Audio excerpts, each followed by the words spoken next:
Halo Sobat Paranormal semua, terima kasih sudah mau mendengarkan ocehan saya sampai di video kali ini. Semoga Sobat semua diberikan kesehatan dan dilancarkan rezekinya oleh Sang Maha Tunggal. Sebelum masuk lebih jauh, saya mau meminta tolong kepada Sobat Paranormal semua untuk mensupport channel ini dengan cara subscribe, like, share, dan tidak lupa untuk meninggalkan komentar agar saya tahu kekurangan saya dan bisa berbenah kembali. Menurut Sobat, warna apa yang paling dominan di muka bumi? Kalau jawaban Sobat itu biru karena berpikir bahwa lautan menempati 70% luas permukaan bumi, maka jawaban Sobat sedikit kurang tepat.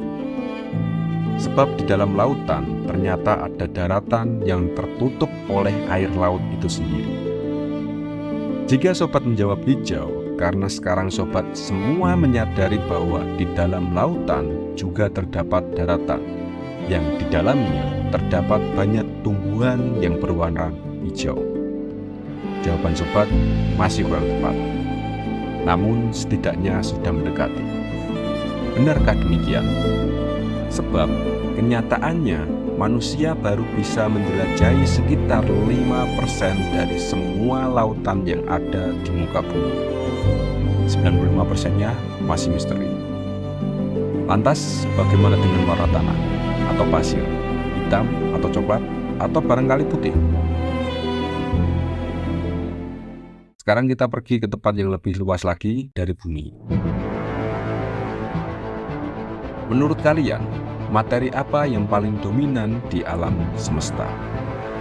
Jika jawabanmu adalah atom, maka sekali lagi jawabanmu sedikit kurang tepat. Memang benar, setiap unsur-unsur nyata termasuk diri kita sendiri terbuat dari atom. Karbon, hidrogen, besi, awan, matahari, bulan, bintang, dan galaksi, termasuk semua materi fisik yang kita lihat di alam semesta, memiliki materi dasar berupa atom. Walaupun sebenarnya atom dapat dipecah lagi menjadi bagian-bagian yang lebih kecil, tapi itu ada di video lainnya. Kenyataannya, atom yang kita kenal sebagai pembangun segala sesuatu yang ada di sekitar kita, ternyata hanyalah sebuah materi yang hanya menempati sekitar 5% dari keseluruhan materi yang ada di alam semesta. Sedangkan 95% sisanya adalah sesuatu yang secara fisik yang tidak dapat kita amati, serta materi dan energi yang tidak mampu kita kenali. 26% di dalamnya adalah sesuatu yang sering disebut sebagai dark matter, dan sisanya 69% adalah dark energy. Fritz Zwicky adalah seorang astrofisikawan yang pertama kali menemukan dark matter pada tahun 1930. Coba sekarang Sobat semua melihat ke langit. Setiap bintang dan planet-planet akan berjalan pada sebuah lintasan yang poros, seperti sebuah spiral yang berputar atau sering disebut sebagai galaksi. Galaksi-galaksi itu pun berkumpul dalam sebuah poros dan membentuk spiral yang jauh lebih besar lagi, dan begitu seterusnya. Zwicky mengamati sebuah klaster yang bernama Coma yang terdiri dari ribuan galaksi, dan dia terkejut karena mendapati sebuah kenyataan, sebuah fakta bahwa tidak ada satupun materi yang memiliki cukup gaya gravitasi untuk menahan semua galaksi itu pada tempatnya.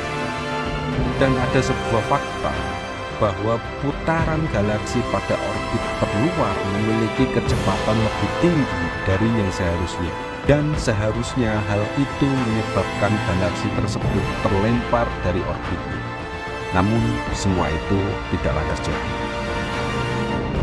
Dark matter adalah sebuah kekuatan aneh yang tidak teridentifikasi, tidak berinteraksi dengan cahaya atau segala jenis gelombang radio, namun menciptakan sebuah keteraturan yang sempurna di seluruh alam semesta.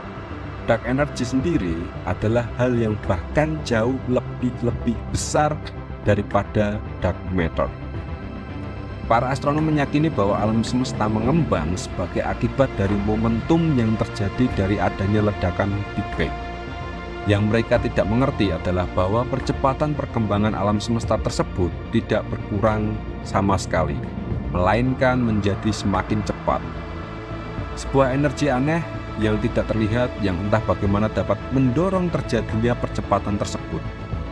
Para ilmuwan sepakat yang kemudian menamainya dengan dark energy.